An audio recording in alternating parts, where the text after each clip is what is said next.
I am Olga Onoshenko. I'm a personal trainer, a nutritionist and psychotherapist, and also philosophy doctor. I help people improve their relationships with food, with their bodies and with themselves.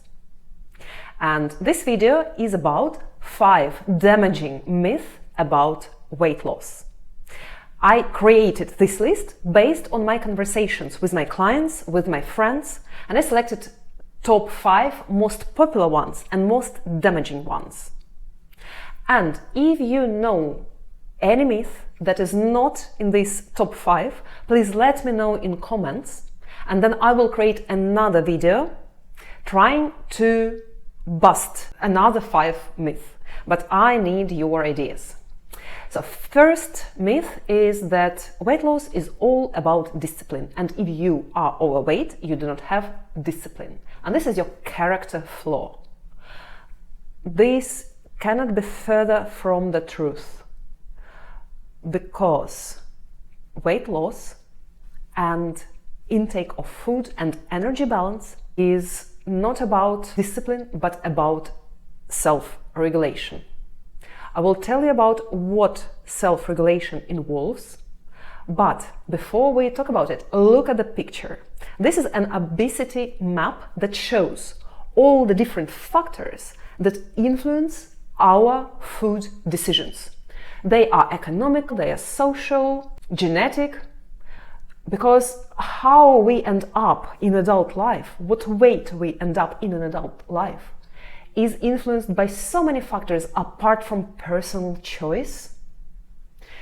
What your mother was eating when she was pregnant with you, what family you were born into, what was the social economic status, did you do any sport when you were a child, what's your life situation now, are you a young mother with a 6-month-old child that doesn't sleep and all you can do in your free time is breathe or take a shower, and you're actually in a survival mode?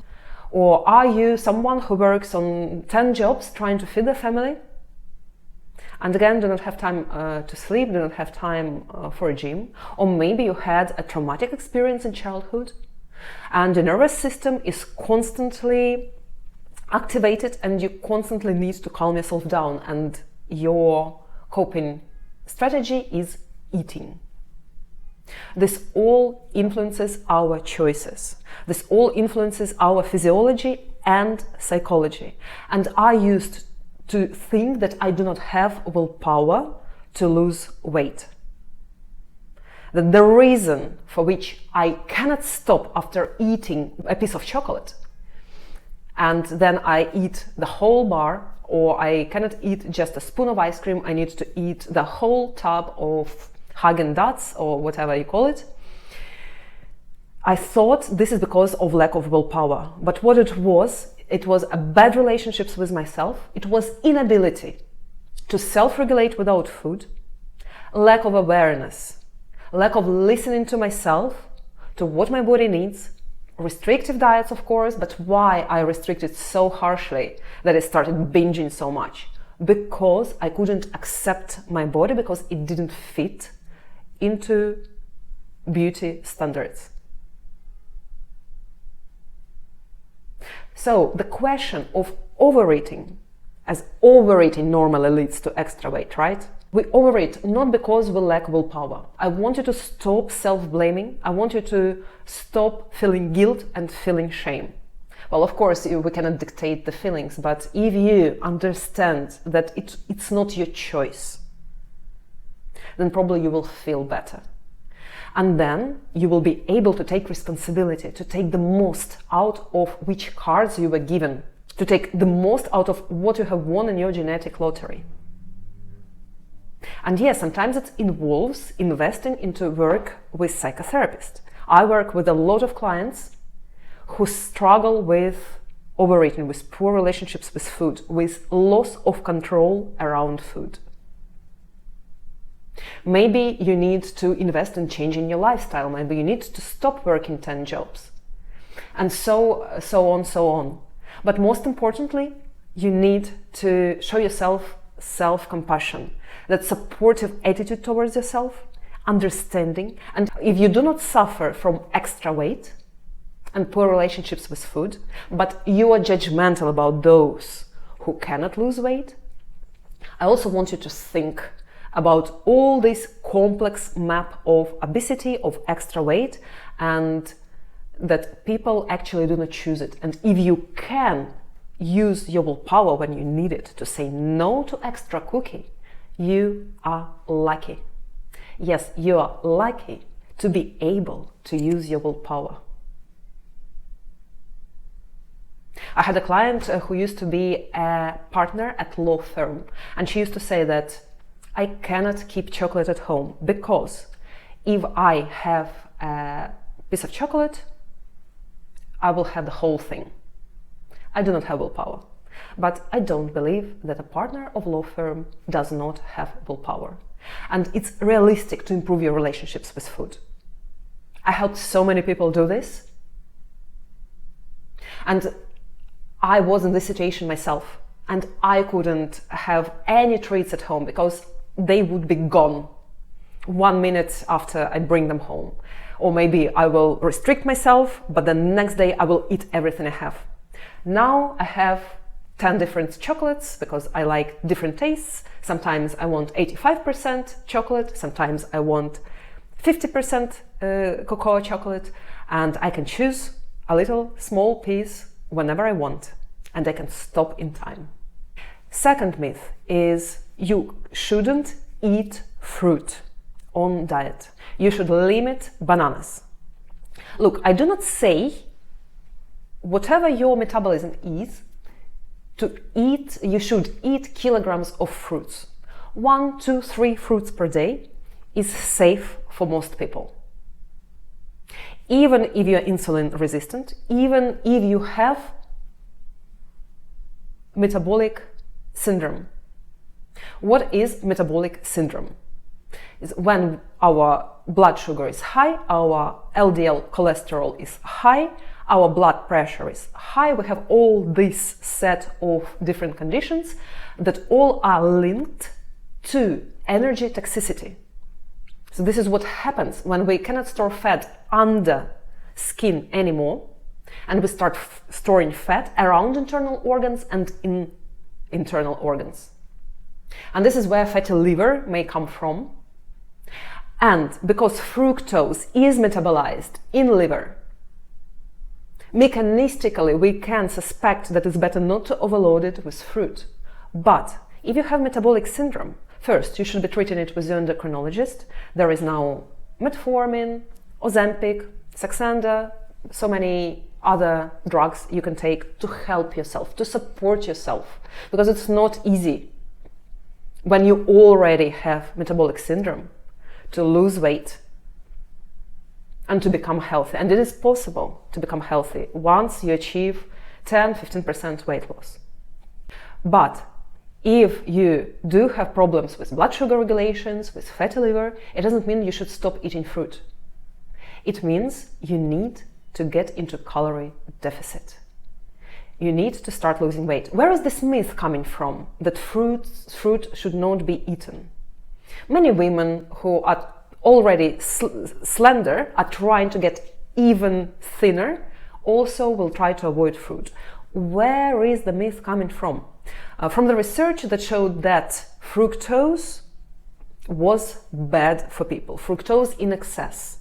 But when this research was conducted, this was fructose in drinks, fizzy drinks, and industrial confectionery. It wasn't fructose from whole fruit. Fructose from whole fruit will not damage your liver if eaten not in excess, in moderation, and because fruit has a very different food matrix. Fructose in fruit comes together with polyphenols, fiber, water, and it metabolizes slower. And it's less likely to turn into fat in your liver. It's harder to overconsume. And if you're not in calorie surplus, fructose is not going to turn into fat. It is going to be used for energy or will be stored in your liver as glycogen. And glycogen is a longer-term energy source. So when your body runs out of blood glucose, it will go and take glycogen and turn it into blood glucose from muscles and from liver. So storing glycogen is okay. Moreover, research shows that people who eat fruit in moderation have better metabolisms, have better insulin sensitivity. If you worry about your blood sugar fluctuations when you eat, say, banana, if you worry, okay, eat it with some other macronutrient. Eat it with fat, nuts, or eat it with cottage cheese or yogurt, protein, and you'll be fine. So this myth comes from misunderstanding of fructose metabolism, confusion between added sugars, added fructose, and natural fructose from fruit, and also differentiation between eating kilograms of mangoes or eating an apple or two a day. And of course, taking care of your diet in general and what you are doing to treat your metabolic syndrome if you have one. Third myth: you cannot lose weight without exercise.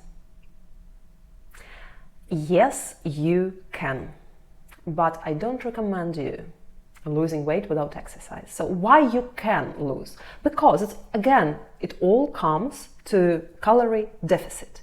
You can spend your days just sitting and doing nothing. And of course, your calorie burn will be low. But then you can match your calorie intake to your level of activity and still eat less than you burn. Mind you, when you burn more energy, you're more hungry. In ideal world, we want to exercise because exercise first regulates your appetite. Too much exercise may make you overly hungry, but too little exercise also will make you hungrier than you should be, and you will be overeating. Because inactivity messes up your metabolism.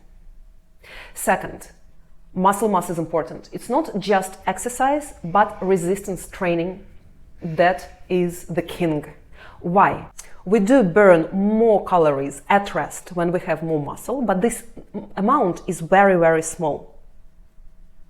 Muscle is useful to keep you more energetic when you're in calorie deficit. So normally when we're losing weight, we're becoming more lethargic. We're trying to save energy. We're trying to minimize our small movements. So if I was in calorie deficit now for prolonged period of time, I would not be so... I would not move my hands so much. I would not move my body back and forth when talking to you. I would still totally still and just open my mouth to preserve energy. This happens subconsciously. I do not aim to preserve energy. We just start, our movements become more efficient.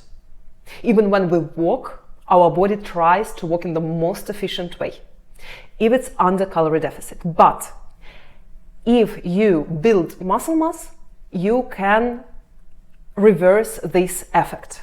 You can support your metabolism, your metabolic rate, the amount of calories you burn during the day via small movements. And next important thing is that muscle is metabolic organ. What happens with excess glucose when it comes into our body? It will try to get into muscle to avoid circulating in our blood. But if we do not have enough muscle and there is not enough glucose storage, or muscles are overflown with, the cells are overflown with fat, then glucose will keep circulating. So it's in our interest to build more muscle so that we can afford to be more relaxed with our food. So if we eat a dessert, we do not harm ourselves. All this excess glucose goes into muscle and is not circulating in our blood. So more muscle, better metabolism. More muscle, better metabolic health, better insulin sensitivity. So while you absolutely can lose weight without exercise, you shouldn't. Especially if you're a woman, because women normally have less muscle.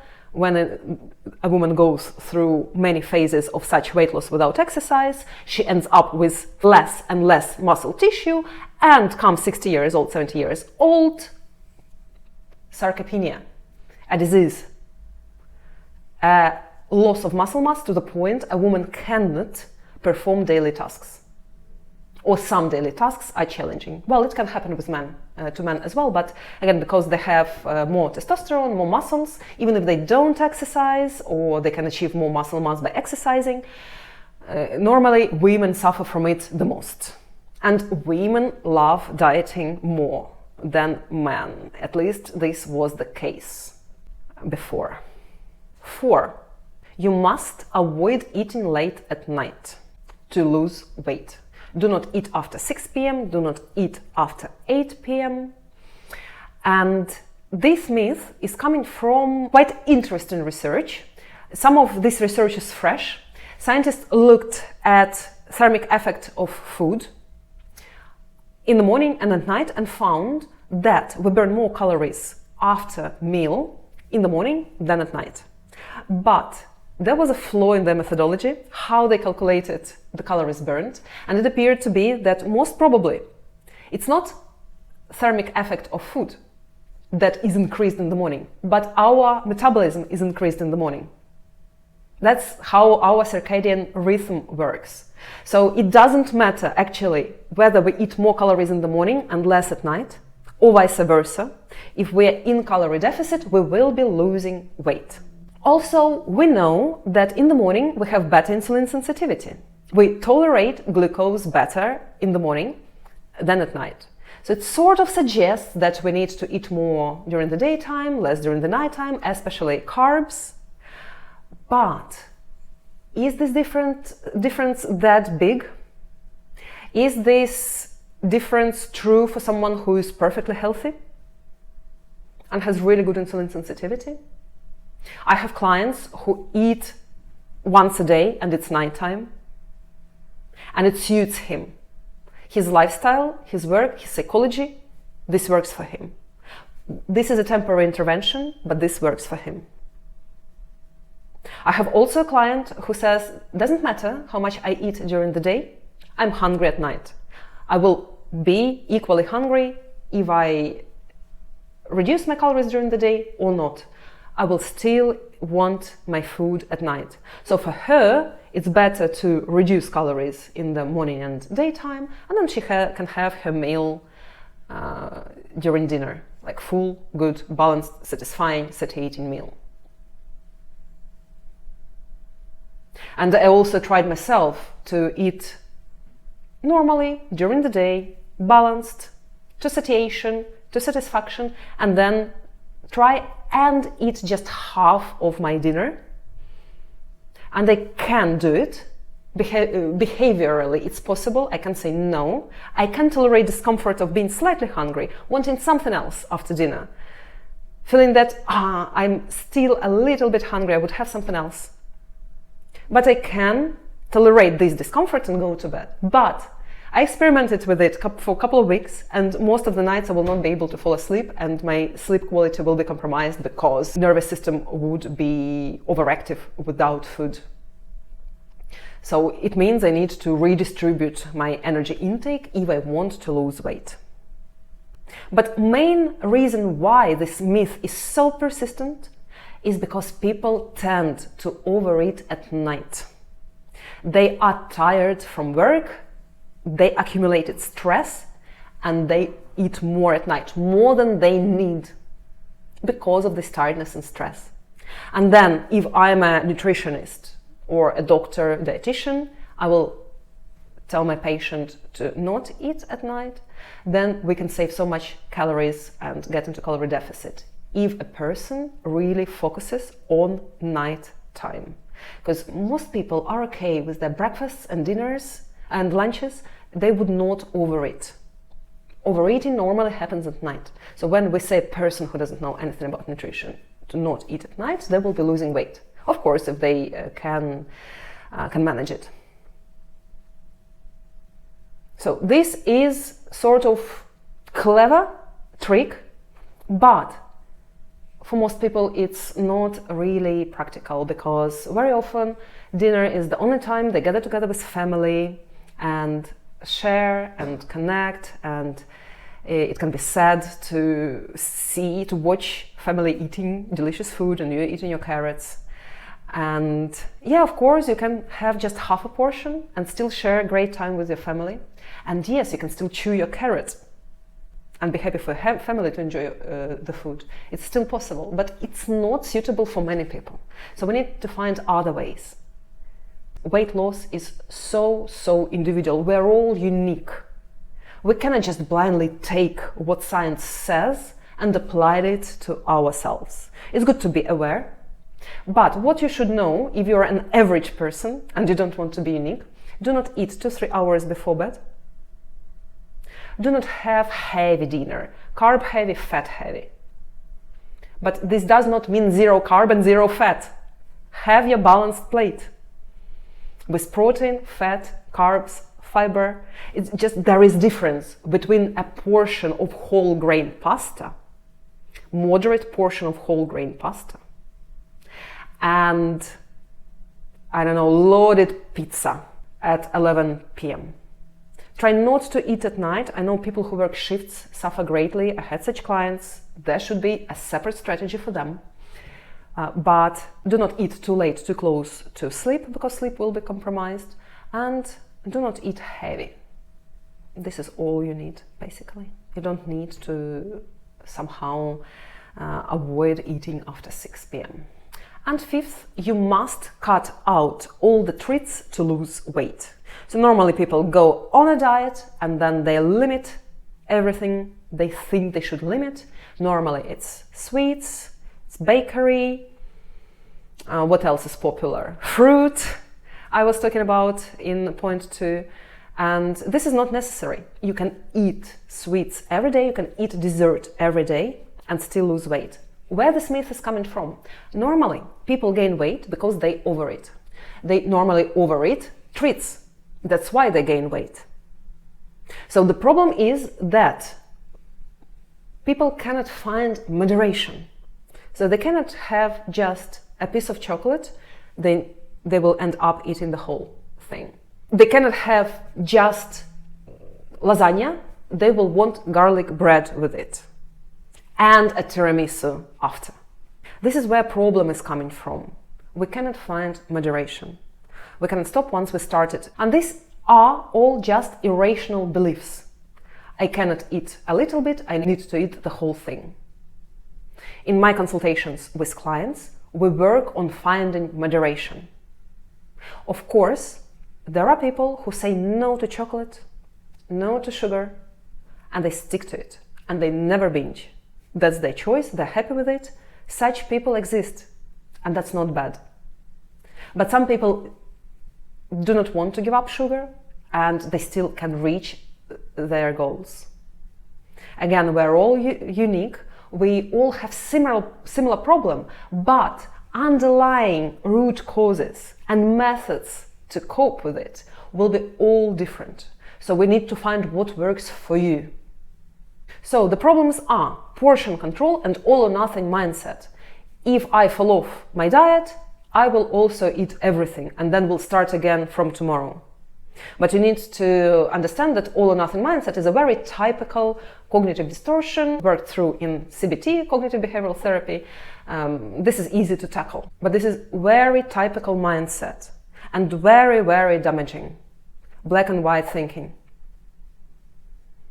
I'm either on diet or I'm off diet. I'm either eating everything I see or I starve myself.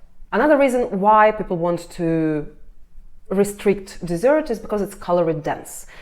Calorie density means that a piece of cake is 500 calories. There are too many calories for a really small portion of food, so we become hungry soon after. We will be fuller, so much fuller if we have chicken, potatoes and salad for the same 500 calories. So if we overdo dessert, we overeat. We have too many calories.